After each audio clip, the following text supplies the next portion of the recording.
Hello student, my self Shailesh Kumar Maurya और आज के इस वीडियो में हम डिस्कस करेंगे एनटीए की अभ्यास ऐप का पेपर नंबर 4 और 5। हमने अपने लास्ट वीडियो में पेपर 1, 2, 3 के कंबाइंड सभी ऑर्गेनिक के क्वेश्चंस को देखा था। इस गिवन सेट में हम देखेंगे पेपर 4 और पेपर 5 से जितने भी ऑर्गेनिक क्वेश्चन है उसको यहाँ पे डिस्कस करेंगे। तो आइए बिना किसी देरी के हम स्टार्ट करते हैं। पहला क्वेश्चन है हमारे सामने, the Lewis structure of allene is. आपको ये एक एलीन का स्ट्रक्चर दे दिया, पूछा है which of the following statement correctly gives answer for all the 3 parts. तो देखो, इस क्वेश्चन को समझने से पहले मैं आपको एक छोटा सा कॉन्सेप्ट बताना चाहूँगा, क्यूमिलीन्स का समझाना चाहूँगा। जो हमारे पास क्यूमिलीन्स होते हैं वो 2 तरीके के होते हैं।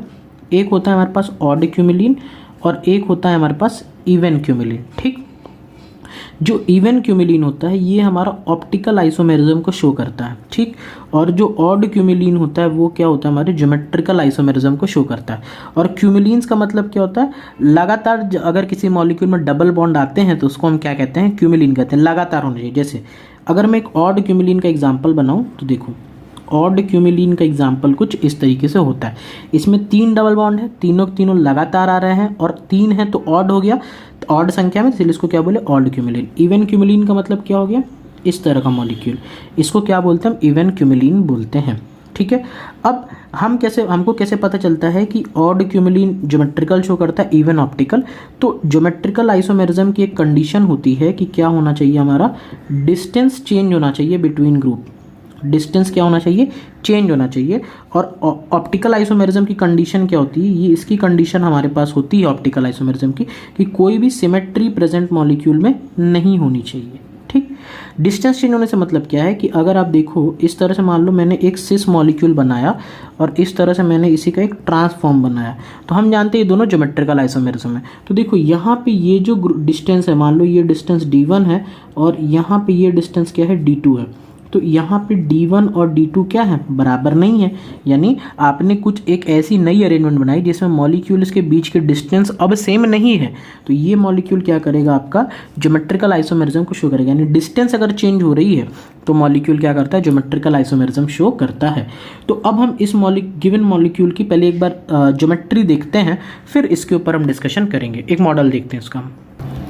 ओके, तो ये आपका मैंने मॉडल एक बना के रखा है इस गिवन मॉलिक्यूल का C3H4 का। अब ज़रा सा ध्यान से देखना, इस मॉलिक्यूल को बहुत केयरफुली ऑब्जर्व करना।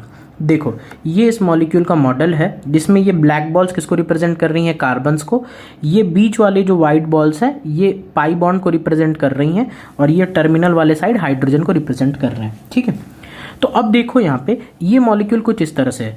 ये जो इधर वाले हाइड्रोजन है, आप देख सकते हो, अगर मैं यहाँ पे एक प्लेन रखूँ, इस तरह से एक प्लेन रख दूँ, तो एक प्लेन के ऊपर है और एक प्लेन के क्या है, नीचे जा रहा है। ठीक है, अगर इस तरह से मैं एक प्लेन रख दूं तो आप देख सकते हो एक हाइड्रोजन प्लेन के ऊपर जा रहा है और एक हाइड्रोजन प्लेन के नीचे जा रहा है। लेकिन इधर वाले हाइड्रोजन की खास बात क्या है, अगर आप प्लेन इस तरह से रखोगे तो दिख रहा है दोनों के दोनों इसी मेरे हाथ में आ जा रहे हैं, यानी दोनों के दोनों इसी प्लेन पे ही हैं। ठीक है, यानी इस मॉलिक्यूल की खास बात क्या है कि इधर के ये दोनों जो हाइड्रोजन हैं ये प्लेन के एक ऊपर है, एक प्लेन के नीचे है, लेकिन इधर वाला हाइड्रोजन क्या है, ये दोनों के दोनों प्लेन में ही लाई कर रहे हैं। ठीक, दूसरी खास बात इस मॉलिक्यूल की, इसके पाई बॉन्ड्स को जरा सा ऑब्जर्व करो। एक पाई बॉन्ड दिख रहा है आपको, एक ऊपर एक नीचे। यानी जैसे मान लो अगर ये एक मॉलिक्यूलर प्लेन है, इस तरह से मान लीजिए, तो आप देख रहे हो एक पाई बॉन्ड क्या है, उसी प्लेन में ऊपर नीचे है, लेकिन एक क्या है, उसके परपेंडिकुलर है। इस वाले गिवन पाई बॉन्ड की इधर वाला जो पाई बॉन्ड है परपेंडिकुलर है, आपको दिख रहा है इस तरह से। ये अगर प्लेन में मान रहे हो तो ये उसके क्या आ जा रहा है, परपेंडिकुलर आ जा रहा है। यानी ये मॉलिक्यूल कहीं से भी क्या है, सिमेट्रिकल तो है ही नहीं। क्यों नहीं सिमेट्रिकल है, क्योंकि अगर इधर से प्लेन पास करोगे तो ठीक है, ये तो प्लेन मान लो पास कर दोगे, लेकिन इस पाई बॉन्ड की वजह से भी क्या हो जाएगा, वो अनसिमेट्रिकल हो जाएगा। तो इस तरह से आप देख सकते हो ये मॉलिक्यूल इस तरह से सिमेट्रिकल तो नहीं आ रहा है, यानी इसमें किसी भी तरह की सिमेट्री प्रेजेंट नहीं है, जिसकी वजह से हम कहते हैं कि इस तरह के मॉलिक्यूल्स क्या करते हैं, ऑप्टिकल आइसोमेरिज्म को शो करते हैं। अब फिलहाल ये C3H4 तो नहीं शो करेगा, हमें यहाँ पे या यहाँ पे कुछ चेंज करना पड़ेगा, क्योंकि अगर इस तरह से प्लेन पास करोगे तब तो अभी इक्वल हाफ में ये मॉलिक्यूल डिवाइड हो ही जाएगा। तो इस पर्टिकुलर कंडीशन में नहीं, इन जनरल बोल रहा हूँ। जैसे मान लो यहाँ पे अगर मैंने क्लोरीन कर दिया या यहाँ पे मैंने क्लोरीन कर दिया, तो फिर आप इस तरह से प्लेन भी पास करोगे तब भी वो मॉलिक्यूल को इक्वल हाफ में डिवाइड नहीं कर पाएगा। उस पर्टिकुलर केस में वो ऑप्टिकल आइसोमेरिज्म शो कर जाएगा। ठीक है, अब बात करते हैं ज्योमेट्रिकल आइसोमेरिज्म की, कि क्या ये मॉलिक्यूल ज्योमेट्रिकल आइसोमेरिज्म शो कर सकता है क्या, कि थोड़ी देर के लिए मान लो यहाँ पे ये क्लोरीन एटम है, ठीक है, तो यहाँ से यहाँ की डिस्टेंस वही होगी जो इधर क्लोरीन रखो और इस ये वाली डिस्टेंस नाप लो। देखो मेरा बात सुनो, जैसे मान लो कि ये क्लोरीन है, ये ऊपर वाला क्लोरीन है, इस क्लोरीन से इतनी डिस्टेंस ये पेन वाली डिस्टेंस है, ठीक है। अब मान लो इस क्लोरीन एटम को मैंने इधर शिफ्ट कर दिया, नीचे कर दिया, तो भी तो कोई असर थोड़ी पड़ा, अभी भी वो जो डिस्टेंस है हमारी, इसको इस तरह से पढ़ो तो अभी भी वो डिस्टेंस हमारी यही है, एक पेन जितनी ही डिस्टेंस है। तो यानी इस गिवन मॉलिक्यूल में ये वाला जो कॉन्सेप्ट हमारा लग रहा था डिस्टेंस चेंज वाला, वो इस मॉलिक्यूल में वर्क नहीं करता है। क्यों? क्योंकि यहाँ से यहाँ की डिस्टेंस वही होगी जो इधर नीचे से इधर वाली डिस्टेंस होगी। तो कभी भी मॉलिक्यूल के अंदर डिस्टेंस चेंज का कॉन्सेप्ट लग ही नहीं रहा है, और अगर डिस्टेंस चेंज नहीं लग रहा तो इसका मतलब है कि ये गिवन मॉलिक्यूल आपका कभी भी ऑप्टिकल आइसोमेरिज्म को शो ज्योमेट्रिकल आइसोमेरिज्म को शो नहीं कर सकता है, ठीक है। और अगर बता दो इसके पोलर नेचर के बारे में बता दो, ये मॉलिक्यूल पोलर होगा कि नॉन पोलर होगा। अगर मैं इधर एक क्लोरीन लगा दूं, देख लो इसका डाइपोल मोमेंट इस डायरेक्शन में आएगा, ठीक। इधर एक क्लोरीन लगा दूं तो इसका डाइपोल मोमेंट इस डायरेक्शन में आएगा। क्या दोनों नेट एक दूसरे को कट कर रहे हैं? क्या कभी नहीं कट कर रहे हैं। यानी इसका मतलब क्या है कि मॉलिक्यूल पोलर होगा। अब आइए चलते हैं अपने क्वेश्चंस के ऊपर वापस से, ठीक है। अब आप देख सकते हैं हमसे क्वेश्चन ने पूछा है इज द मॉलिक्यूल प्लेनर, क्या मॉलिक्यूल प्लेनर है? आंसर हो जाएगा no. Does one three dichloropropadiene show geometrical isomerism? तो अभी मैंने बताया आपको कि यहाँ क्लोरीन और यहाँ क्लोरीन कर दो इस तरह से, तो भी डिस्टेंस तो चेंज कभी हो ही नहीं सकती, क्योंकि यहाँ से यहाँ के डिस्टेंस और यहाँ से यहाँ के डिस्टेंस क्या बराबर है। तो इसमें क्या हो जाएगा, मॉलिक्यूल कभी भी ज्योमेट्रिकल आइसोमेरिज्म को शो नहीं करेगा। और इन जनरल इतना नहीं दिमाग लगाना, तो ऐसे याद करो इवन वाला शो नहीं कर सकता, ठीक है। C is the molecule one three dichloropropadiene is polar? तो अभी मैंने बताया कि हाँ डाइपोल मोमेंट तो कैंसिल नहीं कर पाएगा। जैसे ये इस गिवन क्वेश्चन में इस मॉलिक्यूल के बारे में डिस्कशन पूछ रहा है, तो अभी मैंने बताया था कि इसका डाइपोल मोमेंट अलग डायरेक्शन में था और इधर वाले का डाइपोल मोमेंट अलग डायरेक्शन में था। तो इसका म्यू क्या हो जाएगा, नॉट इक्वल टू 0, यानी ये मॉलिक्यूल कैसा है, पोलर। और ये सभी ऑप्शन मैच करते हैं हमारे ऑप्शन ए से, तो वो हमारा क्या हो जाएगा, करेक्ट हो जाएगा, ठीक है। अब इन जनरल अगर मैं बोलूँ इतना दिमाग नहीं लगाना है किसी को, तो इवन वाला याद कर लो ऑप्टिकल शो करता है, ऑड वाला ज्योमेट्रिकल। यहाँ पे बनाया हुआ था आपका कैसा, यहाँ पे बनाया हुआ था इवन वाला, तो ऐसे ही जनरल बात होगी ज्योमेट्रिकल शो नहीं कर सकता। ये आपकी शॉर्ट ट्रिक हो सकती है जिसको आप एग्जाम में अप्लाई कर सकते हो। नेक्स्ट क्वेश्चन करते हैं। पूछा है determine the number of planes of symmetry of the given compound, यानी इस गिवन कंपाउंड में कितनी प्लेन्स ऑफ सिमेट्री प्रेजेंट है। तो देखो इस गिवन मॉलिक्यूल को देखो, ये गिवन मॉलिक्यूल है कैसा, यहाँ पे एक बना हुआ है कार्बन, ठीक है, जिससे एक हाइड्रोजन लगा है, एक क्लोरीन लगा है, एक तरफ C2H5 लगा हुआ और एक तरफ C2H5 लगा हुआ है। तो आपसे पूछता है कितनी प्लेन्स ऑफ सिमेट्री इस मॉलिक्यूल्स में है। तो इसको भी देखो, ये जो गिवन मॉलिक्यूल है, ये मॉलिक्यूल कुछ इस तरीके से है, ठीक है, दिख रहा है आपको ये चीज़। देखो ये एक क्लोरीन हो गया, एक हाइड्रोजन हो गया, इधर मान लो C2H5 और इधर मान लो ये C2H5 जो कि इस मॉलिक्यूल को है। तो अगर आप ये मॉलिक्यूल देख पा रहे हो इस तरह से, तो आप बताओ इसमें कितनी प्लेन ऑफ सिमेट्री है। केवल अगर यहीं से इस तरह से एक मैं प्लेन पास करूँ, यही एक मात्र प्लेन है जिसको अगर मैं पास करूँगा, तो देखो अगर मैं इस तरह से एक प्लेन पास करूँगा तो इस रेड वाली बॉल को भी हाफ हाफ में ये काट देगा और इस हाइड्रोजन को भी क्या करेगा, हाफ हाफ में डिस्ट्रीब्यूट कर देगा। और इस प्लेन के इस तरफ भी एक येलो बॉल है और इस प्लेन के इस तरफ भी एक येलो बॉल है, यानी यही एक ऐसा मात्र हाइपोथेटिकल प्लेन है जिससे क्या होगा, मॉलिक्यूल सिमेट्रिकल आस में डिस्ट्रीब्यूट होगा। इस तरह से प्लेन पास होगा तो इसके लिए इधर ये पड़ा है, और अगर इस तरह से प्लेन पास करेंगे तो ये वाले को, इस लाइन को भी हाफ हाफ में कट करते हुए निकल जाएगा और इसको भी, यानी इस प्लेन के अक्रॉस हो जाएगा। लेकिन अगर आप कुछ और सोचने की कोशिश करो, जैसे मैं पूछूं आपसे क्या इधर से प्लेन ऑफ सिमेट्री होगी, क्या ऐसे प्लेन ऑफ सिमेट्री होगी, तो आप अगर इधर से एक प्लेन पास करोगे, आप खुद ही सोचो, तो चलो ये वाली बॉल तो हाफ में कट जाएगी, इधर वाली बॉल भी हाफ में कट जाएगी, लेकिन इस प्लेन के इस तरफ एक रेड बॉल, इस तरफ एक येलो बॉल, क्या बराबर हो पा रहा है? नहीं। या इस तरह से करके देखो, या कहीं से भी इस मॉलिक्यूल को आप अपने दिमाग में सोचना, नहीं हो पाएगा। एकमात्र जो इसमें प्लेन ऑफ सिमेट्री होगी वहीं से होगी जब ये दोनों बॉल्स आमने सामने हो और इस तरीके से एक प्लेन पास किया जाए, ताकि इस प्लेन में ये वाली हाफ में कट के निकल जाएगी, ये वाला भी आधा होके निकल जाएगा, तो आधा आधा इधर उधर हो गया, और इधर एक येलो बॉल और एक इधर की येलो बॉल, तो ही एकमात्र ये पॉसिबल केस है। इसके अलावा आप कुछ भी प्रैक्टिस कर लो, इसमें कहीं से भी कर लो, कोई भी प्लेन ऐसा आप पास नहीं कर सकते। तो यानी अगर अपने क्वेश्चन पे वापस आ जाए कि पूछा था determine the number of planes of symmetry of the given compound, तो आंसर क्या हो जाएगा इसका, वन आंसर होगा, यानी एक ही ऐसा प्लेन है जो हो पाएगा। ठीक है, तो अब आप एक दिमाग में क्वेश्चन आएगा थोड़ा सा कि सर ऐसा विजुअलाइजेशन विदाउट मॉडल हम कैसे कर पाएंगे एग्जाम में। तो देखो ये जो चीज़ें हैं ये जब पढ़ाया जाता है ना, आइसोमेरिज्म जब पढ़ाया जाता है थोड़ा मॉडल्स इसीलिए बच्चों को दिखाए जाते हैं। जैसे मैंने आपको बताया, तो जब मेरे भी लेक्चर्स पढ़े हुए आइसोमेरिज्म के, मैं नीचे लिंक दे दूंगा, वहाँ से आप देख लेना, उसमें मैंने मॉडल्स के थ्रू भी समझाया है। तो ऐसा अगर कोई क्वेश्चन आता है तो अगर आप एक बार मॉडल देखे रहोगे तो आप विजुलाइज कर पाओगे कि इस तरह के क्वेश्चंस को हमको अप्रोच कैसे करना चाहिए। ठीक है, वरना अगर आप नॉर्मली कंफर्टेबल हो तो कोई दिक्कत भी नहीं है। ठीक है, नेक्स्ट क्वेश्चन करते हैं। नेक्स्ट क्वेश्चन में आप देख सकते हो हमसे यहाँ पे ग्रिग्नार्ड रिएजेंट के ऊपर एक क्वेश्चन है। फिनाइल PHMgBr की रिएक्शन एक इपॉक्साइड के साथ में करा रहा है तो कंपाउंड ए बनता है, फिर उसकी हाइड्रोलिसिस करवा रहे हैं, तो वो थोड़ा सा कट गया है क्वेश्चन लिखने में। वहाँ पे लिखा है मेजर प्रोडक्ट बी लिखा हुआ है, तो आपको मेजर प्रोडक्ट बी बताना है। देखो ग्रिग्नार्ड रिएजेंट जो हमको दे रखा है PHMgBr दे रखा है, इसकी रिएक्शन इस गिवन कंपाउंड के साथ में क्या करनी है, हमको करानी है। तो आपको पता है इसमें कैसे डिस्ट्रीब्यूशन होता है, इसमें ये सेंटर होता है नेगेटिव और इधर वाले ये सेंटर रहते हैं पॉजिटिव। तो ये नेगेटिव सेंटर क्या करेगा, इस कार्बन पे इस तरह से अटैक करेगा और ये वाला बॉन्ड क्या कर जाएगा, इस तरह से ब्रेक कर जाएगा। तो बताओ ये कार्बन कार्बन ऊपर क्या लग गया, इस तरह से PH लग गया, यहाँ पे क्या लग गया O-, इससे कनेक्ट हो गया MgBr। अब इसकी क्या करा रहे हो आप, हाइड्रोलिसिस करा रहे हो, यानी H+H2O के साथ में रिएक्शन करा रहे हो। तो H+H2O के साथ में रिएक्शन कराओगे तो ये MgOH-Br के फॉर्मेट निकल जाएगा, यहीं पे क्या आ जाएगा, OH आ जाएगा। तो कार्बन कार्बन यहाँ पे आ जाएगा OH और इससे कनेक्ट है आपका PH। तो ये गिवन आपका आंसर होना चाहिए। तो इसका अगर IUPAC नेम लिखोगे तो कहाँ से लिखोगे, 1 और ये 2 कर देंगे। तो 2 पे क्या प्रेजेंट है, फिनाइल प्रेजेंट है, तो नाम क्या हो जाएगा, 2 पे फिनाइल हो गया, और 2 कार्बन है इथेन 1, और ये आंसर होना चाहिए। ऐसा आप देख लो किसमें दे रखा है, ऑप्शन बी में दे रखा है, जो कि हमारे लिए क्या हो जाएगा, करेक्ट हो जाएगा। ठीक है, तो आसान सा क्वेश्चन है, और इन जनरल आपको हर क्वेश्चन में ग्रिग्नार्ड रिएजेंट्स दिख ही जाते हैं, क्यों, क्योंकि one of the most versatile compound है ये। ठीक है, नेक्स्ट क्वेश्चन करते हैं। यहाँ पे आपको एक कंपाउंड दे दिया है और इसकी हमको क्या करानी है, सिंपली हाइड्रोबोरेशन ऑक्सीडेशन रिएक्शन करानी है और आपको प्रोडक्ट बताना है। तो देखो ध्यान से, यहाँ पे ये आपके सामने कुछ इस तरह से कंपाउंड है, बहुत ही आसान सा क्वेश्चन है। आपको रिएजेंट देख के समझ में आना चाहिए कि B2H6 H2O2OH- ये क्या है आपका हाइड्रोबोरेशन ऑक्सीडेशन। ये क्या करता है, एडिशन ऑफ H और OH ही करता है according to anti Markovnikov rule, और इसमें विथआउट रीअरेंजमेंट। फिर से दोहरा देता हूँ, हाइड्रोबोरेशन ऑक्सीडेशन में क्या होता है, वाटर का ही एडिशन होता है according to anti Markovnikov rule without rearrangement.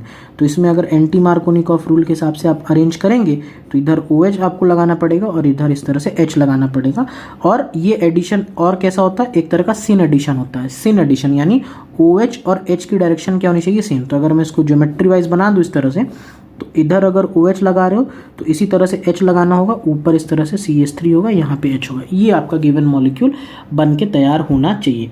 तो अब आप देख लो ऐसा हमको किस ऑप्शन में बना के दे रखा है, तो ऐसा आप सेम देख सकते हो, हमको ऑप्शन बी में बना के दे रखा है, जिसमें उसने ज्योमेट्री भी क्या की आपकी मेंटेन की है। लेकिन अगर आप ऑप्शन सी को देखो तो OH किया ये, लेकिन ऑप्शन सी में दिख रहा है ना, इस OH को उसने ऊपर कर दिया, तो वो तो सही नहीं है, क्योंकि ये जो OH है और H है ये किस फॉर्मेट में अरेंज होने चाहिए, सिन फॉर्मेट में। इसने कैसे कर दिया, एंटी, इसीलिए क्या हो जाएगा, गलत हो जाएगा। ठीक है, नेक्स्ट क्वेश्चन करते हैं। पूछा गया है which of the given statement is correct, इनमें से कौन सी स्टेटमेंट करेक्ट है। बॉइलिंग पॉइंट ऑफ मतलब बॉइलिंग पॉइंट कंपेयर करना सिस टू ब्यूटीन और ट्रांस टू ब्यूटीन में। तो देखो सिस टू ब्यूटीन का अगर आप स्ट्रक्चर बनाओगे तो ये सिस टू ब्यूटीन हो गया, और ट्रांस टू ब्यूटीन का स्ट्रक्चर बनाओगे तो इस तरह से हो गया।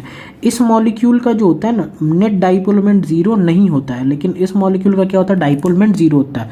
और अगर किसी मॉलिक्यूल का डाइपोल मोमेंट 0 नहीं है तो यानी उसमें थोड़ा पोलर कैरेक्टर है, तो वॉन डर वाल इंटरेक्शन जो होगा ज़्यादा होगा।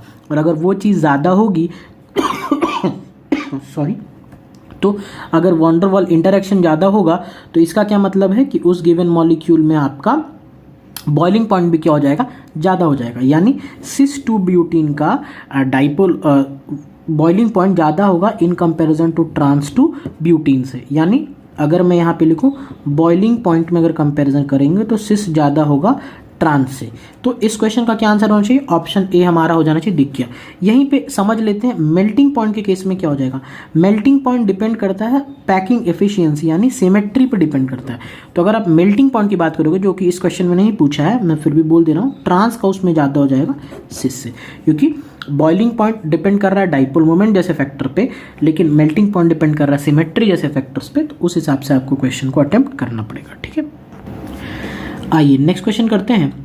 इसमें पूछा the major product of the following reaction is. तो आप देख सकते हो फिर से एक बार ग्रिग्नार्ड रिएजेंट आपके पिक्चर में आ चुका है, क्योंकि बोला ही सबसे वर्सेटाइल कंपाउंड है, तो बिना इसके तो क्वेश्चन बनना ही पॉसिबल नहीं है। तो इसीलिए ज़रूरी है कि आप इसको एक बार थोड़ा कंफर्टेबल कर लो। चलो, किसके साथ में रिएक्शन कराना है, CH3MgBr के साथ में रिएक्शन कराना। थोड़ा सा क्वेश्चन कट गया है, इसमें होगा CH3MgBr ड्राई ईथर, टेम्परेचर दिया गया, नीचे लिखा गया एक्वस एसिड लिखा गया, यानी H+H2O है, ठीक है। ये कंप्लीट क्वेश्चन है। चलो, ये C डबल बॉन्ड है, तो हमको पता है इसमें क्या होगा, कार्बन के ऊपर डेल्टा प्लस, ऑक्सीजन के ऊपर डेल्टा माइनस, इस तरह से है। यहाँ पे किस तरह से डिवीजन है, इस कार्बन के ऊपर डेल्टा माइनस, इधर के ऊपर डेल्टा प्लस, अपोजिट सेंटर पे जाके चीज़ें अटैच हो जाएंगी। ये इस तरह से अटैक करेगा, ये बॉन्ड इस तरह से मूव करेगा, अपोजिट सेंटर्स पे चीज़ें आके अटैच हो जाएंगी, ठीक है। तो ये क्लोरीन कुछ इस तरह से हो गया, यहाँ पे हो गया ये O माइनस, यहाँ से जुड़ गया ये इस तरह से CH3, इधर से जुड़ गया ये CH3। अब देखो, अब बेसिकली यहाँ पे हो क्या रहा है, अब आप यहाँ पे अगर देखोगे तो इस मॉलिक्यूल में क्या है, अभी ये O माइनस के फॉर्मेट में इस तरह से पड़ा हुआ है, ठीक है। और इसी सेम मॉलिक्यूल में ये कार्बन एक ऐसा है जिससे एक बहुत ही अच्छा लीविंग ग्रुप प्रेजेंट है, ठीक है। तो यहाँ पे आप कह सकते हो एक तरह से NGP की थ्योरी लग जाएगी, नेबरिंग ग्रुप पार्टिसिपेशन थ्योरी, कि किसी मॉलिक्यूल में लोन पेयर या नेगेटिव चार्ज प्रेजेंट है और उसी मॉलिक्यूल में बीटा गामा डेल्टा पोजिशंस पे अगर कोई अच्छा लिविंग ग्रुप प्रेजेंट होता है तो वो मॉलिक्यूल क्या करता है, यहाँ पे इस तरह से अटैक करता है और ये चीज़ क्या कर जाएगी, इस तरह से लीव कर जाएगी आपकी, ठीक है। तो अगर इस तरह से हम थोड़ा सा देखें तो आप देखो ये कार्बन था, तो इस कार्बन से क्या निकला हुआ था, एक CH3 एक CH3, ठीक है। इससे क्या निकला, इस तरह से ऑक्सीजन, ये ऑक्सीजन जाके कनेक्ट हो गया इधर वाले कार्बन से, ये वाला कार्बन, फिर 1 2 2 कार्बन के थ्रू इससे आके ये कनेक्ट हो जा रहा है। तो इस तरह का स्ट्रक्चर हमारा बन के आना चाहिए, यानी एक 5 मेंबर्ड रिंग बन जा रही है जिसमें एक कार्बन पे 2 CH3 हैं। ऐसा हमको किस में दे रखा है, ऐसा हमको ऑप्शन डी में दे रखा है, जो कि क्या हो जाएगा, हमारे लिए करेक्ट हो जाएगा। तो इस तरह से आपको थोड़ा अप्रोच करना पड़ेगा, देखना पड़ेगा कि किस तरह से होता है। अगर कभी भी हो रही है रिएक्शन और मॉलिक्यूल में एक अच्छा लिविंग ग्रुप प्रेजेंट है तो ऑब्वियस सी बात है, और वहाँ पे अटैक करने से अगर 5 या 6 मेंबर रिंग बन रही है तो वो तो ऐसे ही स्टेबल होती है, मॉलिक्यूल को एक अलग लेवल की स्टेबिलिटी मिल जाएगी, तो उस तरह से अटैक करके वहाँ पे जरूर वो काम कर जाएगा, ठीक है। नेक्स्ट क्वेश्चन है, among the following the total number of compound containing at least one sp3 hybridized carbon atom is R। पहला मॉलिक्यूल क्या, एसिटिलीन। हम सबको पता है एसिटिलीन का मतलब ये होता है कोई भी sp3 हाइब्रिडाइज्ड कार्बन नहीं है। दूसरा क्या है, डाईमिथाइल ईथर, तो डाईमिथाइल ईथर, तो ये हो जाएगा डाईमिथाइल ईथर हो जाएगा। तो इसमें दोनों के दोनों कार्बन है, तो यानी एक केस आ जा रहा है जिसमें sp3 होना चाहिए, एटलीस्ट 1 होना चाहिए, एक से ज़्यादा है तो और क्या पूछना फिर वहाँ पे। प्रोपेनोनॉल, इसमें भी देख सकते हो कार्बन sp3 हाइब्रिडाइज्ड है, तो ये भी क्या हो जाएगा, काउंट में आ जाएगा। फिर क्या, ईथीन, ईथीन में तो कोई भी sp2 हाइब्रिडाइज्ड नहीं है, तो इसको काउंट में आप नहीं कर सकते। 2 क्लोरोब्यूटेन, ये भी बोलना ही नहीं है, इसमें तो बहुत सारे कार्बन sp3 हाइब्रिडाइज्ड हैं, तो ये भी काउंट में आ जाएगा। तो टोटल कितने हो गए, 1 2 3, आंसर कितना आ जाएगा, 3 आपका करेक्ट आंसर आ जाना चाहिए। तो एक इंटीजर टाइप बहुत ही आसान सा क्वेश्चन था। इस तरह के क्वेश्चन हम गलती करते हैं कब, जब हम जल्दबाजी में होते हैं। तो इस तरह के क्वेश्चन बहुत पेशेंस से करने, दिमाग कुछ नहीं लगता है, बस जल्दबाजी में गलत हो जाते हैं। नेक्स्ट क्वेश्चन पूछा गया हमसे, find out the double bond equivalent value of the given compound, ठीक है। इस गिवन कंपाउंड का आपको डबल बॉन्ड इक्विवेलेंट बनाना है। एक बार मैं इसका स्ट्रक्चर ड्रॉ कर लेता हूँ। चलिए, तो आपको पता है डबल बॉन्ड इक्विवेलेंट ये क्या होता है, sigma bond plus double bond equivalent अगर हम कहते हैं तो पाई बॉन्ड प्लस रिंग होता है, ठीक है। जितने पाई बॉन्ड है और जितनी रिंग है उनका सम भी क्या होता है, आपका डबल बॉन्ड इक्विवेलेंट होता है, ठीक है। तो चलिए यहाँ पे पाई बॉन्ड काउंट करते हैं, फिर रिंग काउंट कर लेंगे। पाई बॉन्ड कितने हैं, एक पाई बॉन्ड यहाँ पे आ जा रहा है 1, फिर पाई बॉन्ड 2, इस पोजीशन पे 3, इस पोजीशन पे 4, यहाँ पे 5, यहाँ पे 6, ट्रिपल बॉन्ड है तो 2 पाई बॉन्ड आ जाएंगे, तो 7 और 8 यहीं पे हो जाएगा। इसके अंदर क्या आ जाएगा, 9, यानी टोटल पाई बॉन्ड कितने हो गए, 9। Pi bond plus ring, 2 ring भी आ जा रही है मॉलिक्यूल में, एक ये वाली रिंग और एक ये वाली रिंग, तो 9 + 2 कितना हो जाएगा, 11। क्या आंसर आना चाहिए हमारा, 11 इसका करेक्ट आंसर होना चाहिए। सिंपल सा कंसेप्ट है, जो आपका डबल बॉन्ड इक्विवेलेंट होता है या DBU होता है, डिग्री ऑफ अनसैचुरेशन, कई नाम से बोलते हैं, सिंपली होता है पाई बॉन्ड प्लस रिंग।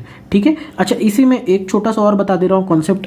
जैसे मान लो कोई अगर 3D फिगर आ जाए, जैसे इस तरह का क्वेश्चन आ जाए, अगर ये पूछ रहे हैं DBE पे तो इस तरह का भी क्वेश्चन पूछ सकते हैं, इसीलिए बता दे रहा हूँ। जैसे इस तरह का एक 3D फिगर पूछ लें और पूछें आपसे कि कितना इसका डबल बॉन्ड इक्विवेलेंट है, तो इसके लिए फॉर्मूला जो आप लगते हो edges plus one minus corner लगाते हैं। ठीक है, यानी सभी edges plus 1 minus corner. Cube में कितनी एज होती हैं? 12 एड्स होती हैं, तो 12 प्लस 1 कितने कॉर्नर्स होते हैं? 8, यानी इसका आंसर कितना आ जाएगा? 5 आ जाएगा। ठीक है, तो इस तरह के भी क्वेश्चंस होते हैं। अगर 3 डायमेंशनल फिगर है तो एजेस प्लस 1 माइनस कॉर्नर वाला कॉन्सेप्ट लगा लेना, और इस तरह का फिगर है तो नॉर्मल पाई 1 प्लस रिंग काउंट कर लीजिएगा। ठीक है, नेक्स्ट क्वेश्चन करते हैं। पूछा गया है the correct order of basicity is, इनमें से करेक्ट बेसिसिटी का गिवन ऑर्डर क्या है? तो आप खुद ही देखो। अब आपको पता है कि अगर आपने कोई स्ट्रॉन्ग माइनस आई ग्रुप लगा दिया, अगर कोई माइनस आई ग्रुप लगा दिया तो वो तो क्या कर देगा? इलेक्ट्रॉन डेंसिटी कम कर देगा, यानी बेसिसिटी क्या कर देगा? वो मॉलिक्यूल कम कर देगा। तो आप बताओ, जो भी ऑप्शंस हैं, सबसे स्ट्रॉन्ग इलेक्ट्रॉन विड्रॉइंग ग्रुप है कौन सा? NO2 है। NO2 तो बहुत स्ट्रॉन्ग माइनस आई ग्रुप होता है, यानी उसका नंबर तो सबसे लास्ट में ही आना चाहिए। तो NO2 लास्ट में किस ऑप्शन में बना के दे रखा है? आप देखो, एक ही ऑप्शन ही है, ऑप्शन सी। हमको तो कुछ चेक करने की जरूरत ही नहीं, केवल एक ही ऑप्शन है, ऑप्शन सी, जिसमें NO2 क्या है? लास्ट में है। तो वो स्ट्रॉन्ग इलेक्ट्रॉन विड्रॉइंग ग्रुप है, तो वो लास्ट में है। तो पेपर सेट करने वाला भी इतने जल्दी में था कि वो तुरंत उसको लास्ट में करके चला गया। तो हमें भी इस ऐसे क्वेश्चन को जल्दी में करके निकल जाना चाहिए। ठीक है, हमारा भी टाइम उसमें बचता है। तो आपका आंसर क्या हो जाएगा इस गिवन क्वेश्चन का? Option C. नेक्स्ट क्वेश्चन पूछा गया है the correct order of acidic strength. आपको यहाँ पे 3 एसिड्स दे दिए हैं, CH3 C double bond OOH, एक है आपके पास C डबल बॉन्ड OH और C डबल बॉन्ड OH। ठीक है, इसको ध्यान रखना, ऑक्जेलिक एसिड भी बोलते हैं। और एक हमारे पास है OH C double bond O, CH2 C double bond OOH। ठीक है, तो अब देखो, ये भी कितना आसान क्वेश्चन है आपके सामने। आपको पता है एसिडिक स्ट्रेंथ माइनस आई ग्रुप लगाने से क्या होती है? बढ़ जाती है। ये कैसा ग्रुप है? एक प्लस आई ग्रुप है। C डबल बॉन्ड OH खुद में कैसा होता है? माइनस आई ग्रुप होता है। ये यहाँ पे भी कैसा है? माइनस आई ग्रुप है। और आपको पता है माइनस आई इफेक्ट जो होता है डिस्टेंस डिपेंडेंट इफेक्ट भी होता है। ठीक है, तो सबसे पास में माइनस आई इसी C डबल बॉन्ड OH के जस्ट बगल में, तो सबसे पहले तो इसी का नंबर आ जाएगा, तो 2। फिर किसका नंबर आ जाएगा? इस वाले का, फिर 3। लास्ट में किसका नंबर आ जाएगा? प्लस आई वाले का, 2 3 1। इस तरह का आपका आंसर कुछ होना चाहिए। ऐसा किस ऑप्शन में दे रखा? आप देख सकते हो, आपको ऑप्शन बी में दे रखा, जो कि क्या हो जाएगा? आपके लिए करेक्ट हो जाएगा। ठीक है, नेक्स्ट क्वेश्चन है hydroboration oxidation and acidic hydration will not give the same product in case of. तो बहुत ही सिंपल है। देखो, जो ऑप्शन ए दिया गया है, अगर मैं आपसे पूछूं कि इसकी नॉर्मल आप हाइड्रेशन कराओ, यानी H+H2O के प्रेजेंस में कराओ, और एक बार हाइड्रोबोरेशन ऑक्सीडेशन कराओ। अभी आपने देखा था कि हमने थोड़ी देर पहले इसी का हाइड्रोबोरेशन ऑक्सीडेशन भी करके दिखाया था। तो इसका अगर आप हाइड्रोबोरेशन ऑक्सीडेशन करोगे तो आपको पता है OH यहाँ आ जाएगा। लेकिन नॉर्मल अगर क्वेश्चंस में करेंगे आप, तो क्या होगा? उसमें तो मार्कोनिकॉफ रूल फॉलो होगा, यानी यहाँ जो CH3 है यहीं से क्या लग जाएगा? OH मॉलिक्यूल इस तरह से लग जाएगा। तो इसमें ये बनेगा और इसमें ये बनेगा, यानी अलग अलग प्रोडक्ट बन जा रहे हैं। तो आपका आंसर यही हो जाएगा, यानी इसका करेक्ट आंसर क्या होना चाहिए? ऑप्शन ए हमारा क्या होना चाहिए? करेक्ट हो जाना चाहिए। ठीक है, बाकी आप देख सकते हो हर मॉलिक्यूल सिमेट्रिकल है, तो उसमें आप कैसा भी रिएक्शन करवा लो, कोई भी फर्क नहीं पड़ता है। नेक्स्ट क्वेश्चन है correct IUPAC name for the following compound. तो आपको कुछ इस टाइप का कंपाउंड दे दिया है, NH2CCH3, यहाँ पे है OC2H5, यहाँ पे है CH2, यहाँ पे CH3। आपको बताना है इसमें फंक्शनल ग्रुप क्या है? NH2 आपका फंक्शनल ग्रुप है। ये तो आपका ईथर है, तो ये तो सब्स्टिट्यूशन की तरह ही यूज होगा। ठीक है, तो इस पे कम नंबर पड़ना चाहिए, तो लॉन्गेस्ट कार्बन चेन हमारी ये हो गई। ठीक, ये लॉन्गेस्ट कार्बन चेन हो गई, और इस पे कम नंबर आना चाहिए। तो नंबरिंग करते हैं 1, यहाँ पे 2, यहाँ पे 3, यहाँ पे 4। तो बताओ 2 पे क्या है? ये क्या है? 2 पे इथॉक्सी बोल देंगे, C2H5 है ना, तो इथॉक्सी। 4 कार्बन है तो ब्यूटेन, और अमीन्स की पोजीशन क्या है? सेकंड पे, तो ब्यूटेन टू अमाइन। ऐसा किस में दे रखा है? ऐसा ऑप्शन डी में दे रखा है, जो कि क्या हो जाएगा? हमारे लिए करेक्ट हो जाएगा। ठीक है, तो ये थे कुछ क्वेश्चन हमारे आपके NTA के पेपर 4 और पेपर 5 से अपने नेक्स्ट वीडियो में हम फर्दर पेपर्स के कुछ इंपॉर्टेंट क्वेश्चंस जो ऑर्गेनिक के हैं उसके साथ में डिस्कशन को प्रोसीड करेंगे। सो वीडियो अच्छा लगा हो तो इसको ज़रूर लाइक करिए, और अभी तक अगर आपने चैनल को सब्सक्राइब नहीं किया है तो सब्सक्राइब करके बेल आइकन को प्रेस कर लें। Thank you for watching.